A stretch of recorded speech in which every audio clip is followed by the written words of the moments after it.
Assalamualaikum warahmatullahi ta'ala wabarakatuh. Tuan-tuan dan puan-puan yang dirahmati Allah subhanahu wa ta'ala sekalian, Alhamdulillah, pada hari ini kita masih lagi berada di dalam bulan Ramadan Al-Mubarak, yang mana kita telah pun melepasi dua fasa yang disebutkan oleh Nabi sallallahu alaihi wasallam, iaitu awwaluhu rahmah, permulaannya adalah rahmat, dan wa awsatuhu maghfirah, dan pertengahannya adalah keampunan daripada Allah Subhanahu wa taala. Dan hari ini, di saat yang saya bercakap ini, insya-Allah kita akan memasuki fasa yang ketiga, iaitulah wa akhiruhu itqum minan nar, iaitulah apa? Pengakhiran Ramadan ini, fasa yang ketiga iaitulah pembebasan daripada api neraka Allah Subhanahu wa taala. Maka sedar tidak sedar kita dah melepasi dua fasa, iaitu rahmat dan juga keampunan.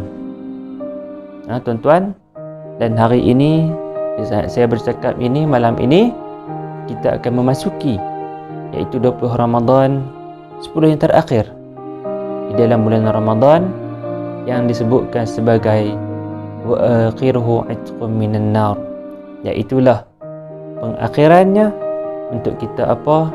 Kita menggapai pembebasan daripada api neraka Allah Subhanahu wa taala. Jadi tuan-tuan dan puan-puan, sidang penonton dan dirahmati Allah sekalian, mari kita muhasabah balik, muhasabah dari kita dalam 20 Ramadan yang awal. Apakah yang kita lakukan di dalam 20 yang pertama ini? Kalau ikutkan dan habis dah Ramadan, adakah pahala kita bertambah, amalan kebajikan kita bertambah, sedekah kita banyak dan sebagainya, ataupun berkurang? Maka kita kena muhasabah balik dari kita.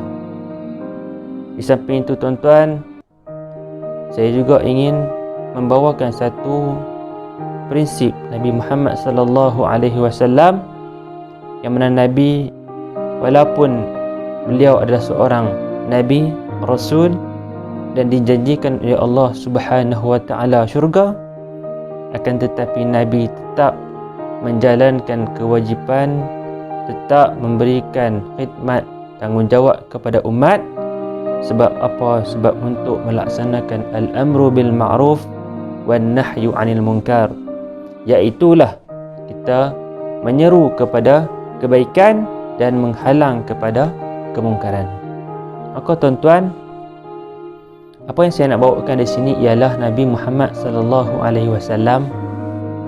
Beliau ni tuan-tuan, cabaran yang paling besar Nabi Muhammad sallallahu alaihi wasallam adalah di medan dakwah.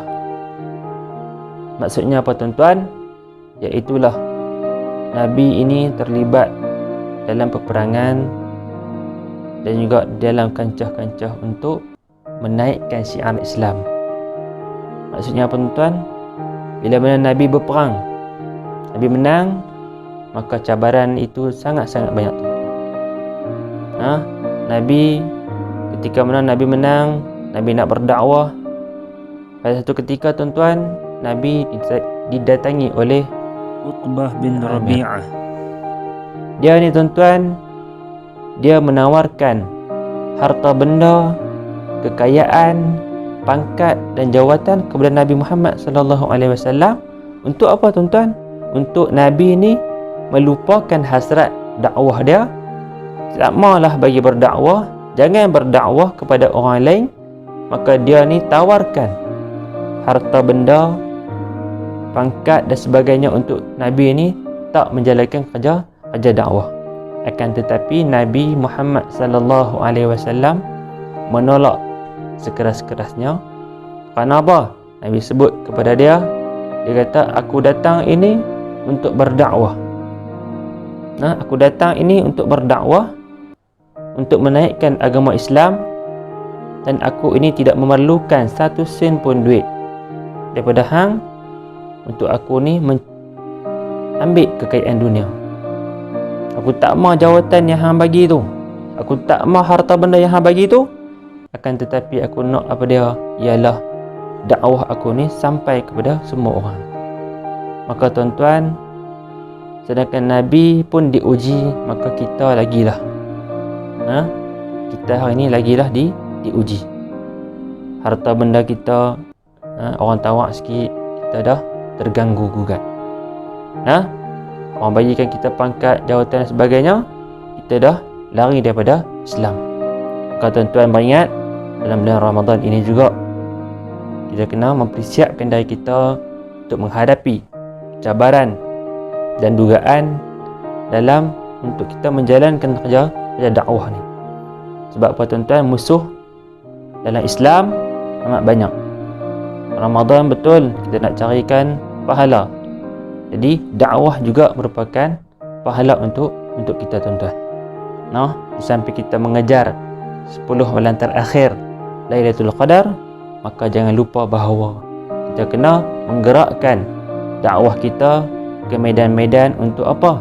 Untuk orang lain dapat halawatul iman dan juga dapat kemanisan untuk Islam ini. Wallahu a'lam tuan-tuan. Terima kasih banyak sudi menonton. Assalamualaikum warahmatullahi taala wabarakatuh.